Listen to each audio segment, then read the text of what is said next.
Medina शरीफ की तंग गलियों में एक पुराना लेकिन रौनक से भरा घर था। इस घर में रहती थीं खदीजा बीबी, एक बुजुर्ग औरत जिनका जीवन अल्लाह की इबादत और नेकियों से भरा था। उनके चेहरे पर झुर्रियां थीं, लेकिन उन झुर्रियों में सालों की मेहनत और तजुर्बे की कहानी छुपी थी। खदीजा बीबी के पति का इंतकाल बरसों पहले हो गया था और उनकी सारी दुनिया उनके इकलौते बेटे यूसुफ में सिमटी हुई थी। यूसुफ बचपन से ही नेक और दीनदार इंसान था। उसकी परवरिश इस्लाम के उन उसूलों पर हुई थी जहां दूसरों का ख्याल रखना और सच्चाई पर कायम रहना सबसे बड़ी नेमत मानी जाती है। यूसुफ मदीना के बाजार में एक व्यापारी था। उसकी ईमानदारी और व्यवहार के चर्चे पूरे शहर में थे। कुछ साल पहले यूसुफ ने अपने मामू की बेटी आमना से निकाह किया था। आमना यतीम थी और अपने मामू के घर पर पली बढ़ी थी। वह हया और शराफत की मिसाल थी। जब वह इस घर में बहू बनकर आई तो उसने अपनी सास खदीजा बीबी को अपनी मां माना। वह हर रोज उनके लिए खाना बनाती, उनके पैर दबाती और उनका हर काम करती। शुरुआती दिनों में सब कुछ अच्छा चल रहा था। खदीजा बीबी और आमना के रिश्ते मां बेटी जैसे थे। मोहल्ले की औरतें अक्सर कहतीं, खदीजा बीबी, अल्लाह ने आपको कितनी अच्छी बहू दी है। आमना जैसी लड़की आज के दौर में मिलना मुश्किल है। लेकिन वक्त ने धीरे धीरे अपना रंग बदलना शुरू किया। खदीजा बीबी के दिल में एक अजीब सा शक पैदा हो गया। उन्हें लगने लगा कि आमना उनके बेटे को उनसे दूर कर रही है। यह गलत फहमी कब उनके दिल में घर कर गई, उन्हें खुद पता नहीं चला। खदीजा बीबी ने आमना को ताने देना शुरू कर दिया। वह हर छोटी बड़ी बात पर उसे डांटने लगी। आमना, ये खाना सही से नहीं पका। आमना, घर की सफाई सही नहीं है। आमना, तुम्हें शर्म नहीं आती? तुम बस अपने पति का ख्याल रखती हो, मेरी परवाह नहीं करती। आमना ने हर बार अपने सब्र का दामन पकड़े रखा। वह जानती थी कि बुजुर्गों की नाराजगी में भी एक नेमत छुपी होती है। वह सारा दिन घर के काम में लगी रहती, लेकिन खदीजा बीबी का दिल नहीं पिघलता। एक रोज जब यूसुफ काम से वापस आया तो खदीजा बीबी ने उससे कहा, यूसुफ, क्या तुम नहीं देखते कि ये लड़की घर का सारा निजाम खराब कर रही है? मैं इसे और बर्दाश्त नहीं कर सकती। यूसुफ ने मां की बातों को नजरअंदाज करने की कोशिश की। वह जानता था कि आमना बेगुनाह है। उसने मां को समझाने की कोशिश की। अम्मी जान, आमना तो आपसे बहुत मोहब्बत करती है। वह सारा दिन आपकी खिदमत में लगी रहती है। आप उससे नाराज क्यों रहती हैं? लेकिन खदीजा बीबी के दिल में जो गलतफहमी बैठ चुकी थी वह दूर नहीं हो रही थी। एक दिन खदीजा बीबी ने एक बड़ा इल्जाम आमना पर लगा दिया।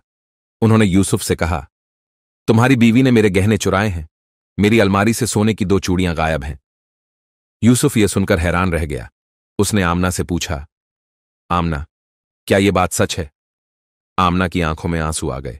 उसने कहा, अल्लाह की कसम, मैंने कुछ नहीं लिया। मैं ऐसा गुनाह करने के बारे में सोच भी नहीं सकती। लेकिन खदीजा बीबी ने आमना की बात पर यकीन नहीं किया। उन्होंने मोहल्ले में जाकर यह बात फैला दी कि उनकी बहू चोर है। आमना के लिए यह इल्जाम बहुत बड़ा सदमा था। उसने अपने कमरे में बैठकर अल्लाह से दुआ की, या अल्लाह, मुझे इस इम्तिहान से निजात दे, मुझे सब्र दे। एक रात जब सब सो रहे थे, आमना ने खामोशी से अपना सामान बांधा। उसने सोचा कि इस घर में रहकर वह अपनी सास की गलतफहमियां कभी दूर नहीं कर पाएगी। उसने घर छोड़ने का फैसला किया, लेकिन जैसे ही वह दरवाजे के पास पहुंची, उसने खदीजा बीबी की आवाज सुनी, आमना रुको, तुम कहां जा रही हो? आमना चौंक गई। उसने खदीजा बीबी की तरफ देखा और कहा, अम्मी जान, मैं आपके लिए परेशानी बन गई हूं, मुझे माफ कर दीजिए। खदीजा बीबी के चेहरे पर एक पल के लिए सन्नाटा छा गया, लेकिन फिर उन्होंने सख्ती से कहा, अगर तुम्हें जाना है तो जाओ, लेकिन याद रखना, इस घर की दहलीज पार करने के बाद तुम्हें यहां कभी जगह नहीं मिलेगी। आमना ने अल्लाह का नाम लिया और वापस अपने कमरे में चली गई। वह जानती थी कि इस घर से जाना आसान नहीं है। रात का अंधेरा हर तरफ फैल चुका था, लेकिन आमना के दिल का दर्द किसी तूफान की तरह उठ रहा था। उसकी आंखों से आंसू बहते रहे और वह सजदे में गिरकर अल्लाह से फरियाद करने लगी, या अल्लाह, तू दिलों का हाल जानता है, मैं बेगुनाह हूं, मुझे इस इम्तिहान से निजात दे, मेरी सास को हिदायत दे और इस घर में अमन बहाल कर। इबादत करते करते आमना को एहसास हुआ कि वह इस मुश्किल घड़ी में हार नहीं मान सकती। उसे यकीन था कि अल्लाह उसकी मदद करेगा, लेकिन खदीजा बीबी के इल्जाम और उनके बदले हुए रवैये ने घर का माहौल बर्बाद कर दिया था। अगले दिन खदीजा बीबी ने मोहल्ले की औरतों को अपने घर बुलाया और आमना की बेइज्जती करते हुए कहा, यह लड़की शरीफ नहीं है, मेरे गहने चुरा लिए और ऊपर से बेगुनाही का ढोंग करती है। मोहल्ले की औरतें हैरानी से खामोश थीं। उनमें से कुछ ने खदीजा बीबी से पूछा, क्या आपको यकीन है कि गहने आमना ने ही चुराए हैं? खदीजा बीबी ने गुस्से से कहा, यकीन? ये तो आंखों देखी बात है। मैंने अपनी अलमारी में गहने रखे थे और जब मैंने चेक किया तो वह गायब थे। इस घर में और कोई नहीं, सिर्फ आमना ही है। इस बात के बाद आमना का नाम बदनाम हो गया। मोहल्ले की औरतें भी उससे कतराने लगीं। यूसुफ को यह सब देखकर बहुत दुख होता, लेकिन वह अपनी मां के सामने कुछ नहीं कह पाता। आमना ने तमाम जिल्लत और तानों के बावजूद खदीजा बीबी की खिदमत करना नहीं छोड़ा। वह रोज सुबह उठकर उनके लिए नाश्ता बनाती, घर की सफाई करती और उनके लिए दवाइयां लेकर आती। एक दिन जब खदीजा बीबी बीमार पड़ी तो आमना ने पूरी रात उनके सिरहाने बैठकर उनकी देखभाल की। खदीजा बीबी ने आंखें खोलकर देखा तो आमना उनके लिए पानी ला रही थी। तुम अभी तक जाग रही हो? खदीजा बीबी ने गुस्से से पूछा। आमना ने धीरे से कहा, अम्मी जान, आपकी तबीयत ठीक नहीं थी तो मैंने सोचा कि आपकी देखभाल करती रहूं। खदीजा बीबी ने कुछ नहीं कहा, लेकिन उनके दिल में हल्की सी नरमी महसूस हुई। कुछ दिनों बाद खदीजा बीबी ने एक और इल्जाम आमना पर लगाया। इस बार उन्होंने कहा कि आमना ने उनके कपड़े खराब कर दिए। उन्होंने यूसुफ से कहा, देखो, तुम्हारी बीवी ने मेरे कपड़े धोने के बजाय उन्हें खराब कर दिया। मुझे अब यकीन हो गया है कि यह लड़की इस घर में खुशहाली नहीं आने देगी। यूसुफ ने आमना से पूछा, आमना, यह सब क्या है? आमना की आंखों में आंसू आ गए। उसने कहा, यूसुफ, मैं कसम खाकर कहती हूं, मैंने कुछ भी गलत नहीं किया। अम्मी जान मुझसे नाराज हैं और इसलिए वह मुझ पर हर बार इल्जाम लगाती है।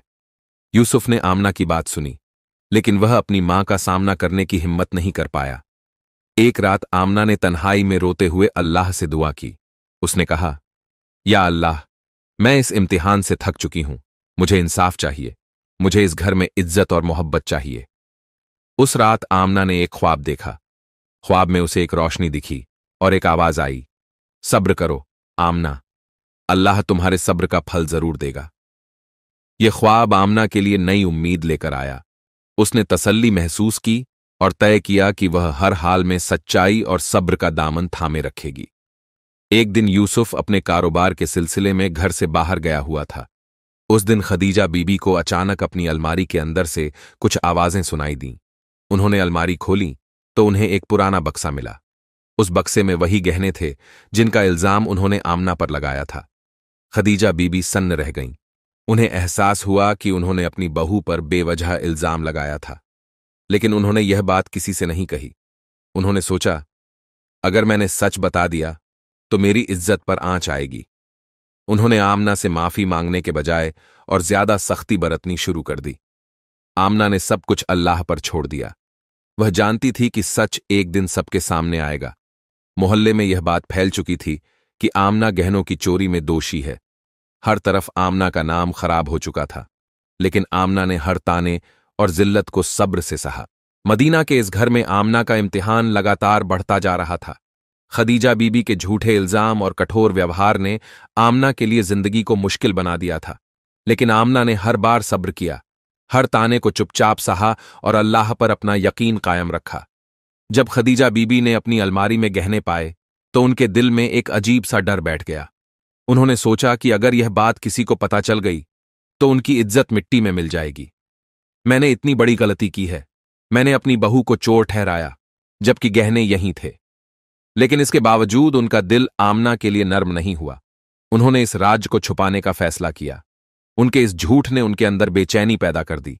वह रातों को ठीक से सो नहीं पाती। उनके ख्वाबों में गहनों का बक्सा बार बार आता। उन्होंने कई बार खुद से कहा, या अल्लाह, मैंने क्या किया? लेकिन अब इस सच को किसी से कहने की हिम्मत नहीं है। एक दिन मोहल्ले की कुछ औरतें खदीजा बीबी के घर आईं। बातों बातों में खदीजा बीबी ने फिर आमना के खिलाफ बोलना शुरू कर दिया। यह लड़की मेरे घर की बरकत छीन रही है। मुझे अब समझ नहीं आता कि मैं इसे कब तक सहूं। आमना चुपचाप एक कोने में खड़ी थी। उसकी आंखों में आंसू थे, लेकिन उसने अपनी सास की एक भी बात का जवाब नहीं दिया। वह सोच रही थी, या अल्लाह, यह कैसी आजमाइश है। मैंने कभी इनका बुरा नहीं चाहा, फिर भी मेरे साथ ऐसा क्यों हो रहा है? यूसुफ ने जब मोहल्ले की औरतों से अपनी बीवी के खिलाफ बातें सुनी तो वह गुस्से से भर गया।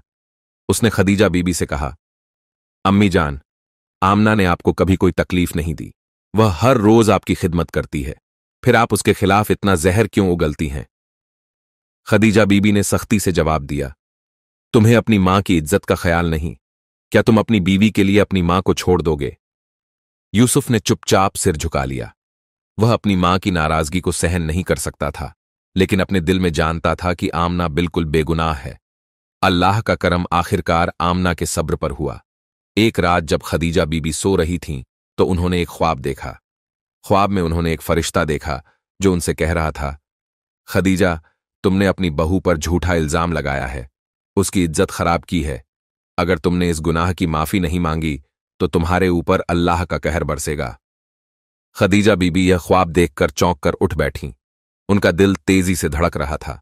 उन्हें अपनी गलती का एहसास हुआ, लेकिन वह अब भी डर रही थीं कि अगर उन्होंने सच्चाई बताई तो यूसुफ और मोहल्ले वाले उन्हें माफ नहीं करेंगे। कुछ दिनों बाद खदीजा बीबी के लगाए गए इल्जाम के कारण मोहल्ले के लोगों ने आमना का मजाक बनाना शुरू कर दिया। एक दिन जब आमना मदीना के बाजार से कुछ सामान लेने गई तो कुछ औरतों ने उसे ताना दिया, देखो, यही वह लड़की है जिसने अपनी सास के गहने चुराए थे। अल्लाह बचाए ऐसी बहुओं से। आमना यह सब सुनकर बहुत आहत हुई। वह सामान लिए बिना ही घर वापस आ गई और अपने कमरे में जाकर रोने लगी। उसी रात खदीजा बीबी ने आमना को उसके कमरे में जाते हुए देखा। उन्होंने आमना के आंसुओं को देखा, लेकिन फिर भी चुप रहीं। उनके अंदर का गुनाह उन्हें और परेशान करने लगा। उन्होंने सोचा, मुझे इस लड़की से माफी मांगनी चाहिए, लेकिन उनका घमंड उन्हें रोक रहा था। अगली सुबह यूसुफ ने अचानक वह बक्सा देख लिया जिसमें खदीजा बीबी के गहने थे। वह हैरान रह गया। उसने अपनी मां से पूछा, अम्मी जान, ये गहने यहां कैसे आए? आपने तो कहा था कि ये चोरी हो गए हैं। खदीजा बीबी का चेहरा सफेद पड़ गया। उन्होंने कोई जवाब नहीं दिया। यूसुफ ने गुस्से से कहा, तो इसका मतलब आपने आमना पर झूठा इल्जाम लगाया, आपने उसकी इज्जत खराब कर दी और वह चुपचाप सब सहती रही। यूसुफ की बातों ने खदीजा बीबी के घमंड को तोड़ दिया। उन्होंने रोते हुए आमना से माफी मांगी। आमना, मैंने तुझ पर जो इल्जाम लगाए वह सब झूठे थे। मैं अपने गुनाहों के लिए अल्लाह से माफी मांग रही हूं, मुझे माफ कर दे। आमना की आंखों में आंसू थे। उसने खदीजा बीबी से कहा, अम्मी जान, मैंने आपको कभी गलत नहीं समझा। मैं हमेशा आपकी खिदमत करती रहूंगी। खदीजा बीबी को अपनी गलती का एहसास हुआ, लेकिन उनकी माफी आमना के जख्मों को पूरी तरह भर नहीं पाई। क्या मोहल्ले वाले अब आमना को इज्जत देंगे? क्या यूसुफ अपनी मां और बीवी के रिश्ते को बेहतर बना पाएगा? आमना का सब्र अब तक की हर परीक्षा में कामयाब रहा था। खदीजा बीबी की माफी और उनके दिल के बोझ ने माहौल को थोड़ा हल्का किया, लेकिन मोहल्ले में आमना की बदनामी अब भी कायम थी। मोहल्ले के लोगों की निगाहें अब भी उसे शक और तानों से देखती थीं। खदीजा बीबी ने अब महसूस किया कि उनके गुनाह का असर न केवल आमना की जिंदगी पर पड़ा, बल्कि उनके अपने दिल और दिमाग को भी अशांत कर चुका था। उन्होंने अल्लाह से तौबा करने का फैसला किया। एक दिन वह मस्जिद गईं और सजदे में गिरकर रोने लगीं। या अल्लाह, मैंने अपनी बहू पर झूठा इल्जाम लगाकर उसकी इज्जत और आत्मा को ठेस पहुंचाई। मुझे माफ कर दे और मुझे हिदायत दे। खदीजा बीबी ने तय किया कि वह अब अपनी बहू की इज्जत को फिर से बहाल करने के लिए कदम उठाएंगी। खदीजा बीबी ने मोहल्ले की सभी औरतों को अपने घर बुलाया। आमना इस बात से अनजान थी कि खदीजा बीबी ऐसा करने जा रही हैं। खदीजा बीबी ने सभी के सामने अपने गुनाह को स्वीकार किया। आप सब मेरी बात सुनिए। मैंने अपनी बहू आमना पर झूठा इल्जाम लगाया था। मैंने कहा था कि उसने मेरे गहने चुराए, लेकिन हकीकत यह है कि गहने मेरी ही अलमारी में थे। मैंने अपनी नफरत और घमंड में आकर आमना की इज्जत को मिट्टी में मिलाया। मोहल्ले की औरतें यह सुनकर हैरान रह गईं। उनमें से एक औरत ने कहा, खदीजा बीबी, आपने इतने महीनों तक अपनी बहू को जिल्लत सहने दी और अब सच बोल रही हैं? खदीजा बीबी ने आंखों में आंसू भरकर जवाब दिया, हां, मैंने बहुत बड़ी गलती की। मैं अपनी बहू से और अल्लाह से माफी मांग चुकी हूं। मैं आप सबसे गुजारिश करती हूं कि आमना को अब इज्जत से देखिए। मोहल्ले वालों ने अब आमना को अलग नजरिए से देखना शुरू किया। उन्होंने उससे माफी मांगी। आमना, हमसे गलती हो गई। हमने तुम्हें बिना वजह बदनाम किया। आमना ने नम्रता से जवाब दिया, अल्लाह ने मुझे सब्र दिया और वहीं सच्चाई सामने लाया। मैं आप सबको माफ करती हूं। आमना की जिंदगी में खुशहाली लौटने लगी। खदीजा बीबी अब आमना की खिदमत और उसके सब्र की कायल हो चुकी थीं। उन्होंने आमना को अपनी बेटी की तरह गले लगाया और कहा, मैंने तुम्हारे साथ जो किया उसके लिए मैं जिंदगी भर शर्मिंदा रहूंगी, लेकिन अब मैं तुम्हें अपनी बेटी समझूंगी। अल्लाह ने आमना के सब्र का फल दिया। यूसुफ के कारोबार में बरकत होने लगी और घर में खुशहाली का माहौल लौट आया। खदीजा बीबी ने तय किया कि वह अपने गहनों का एक बड़ा हिस्सा आमना को तोहफे में देंगी। उन्होंने आमना से कहा, यह गहने अब तुम्हारे हैं। ये मेरी तरफ से उस सब्र और मोहब्बत का इनाम है जो तुमने मुझे और इस घर को दिया। आमना ने गहनों को यह कहते हुए लेने से इनकार कर दिया, अम्मी जान, मुझे इन गहनों की जरूरत नहीं। आपके दिल की मोहब्बत और इज्जत मेरे लिए सबसे बड़ा तोहफा है। आमना का सब्र और उसकी ईमानदारी पूरे मोहल्ले के लिए एक मिसाल बन गई। मोहल्ले की औरतें अब उसे इज्जत की नजर से देखती थीं। खदीजा बीबी ने हर जगह आमना की तारीफ करना शुरू कर दिया। आमना ने अल्लाह का शुक्र अदा करते हुए कहा, या अल्लाह, तूने मेरी इज्जत को बहाल किया और मेरे सब्र का फल दिया। मैंने तुझ पर यकीन रखा और तूने मुझे कभी निराश नहीं किया। आमना और यूसुफ की जिंदगी में खुशहाली लौट आई। खदीजा बीबी ने अपने गुनाहों से सबक लिया और अपनी बहू के साथ एक मजबूत रिश्ता बनाया। इस कहानी ने यह सिखाया कि सच्चाई और सब्र हमेशा जीतते हैं और इंसान को हमेशा अल्लाह पर भरोसा रखना चाहिए।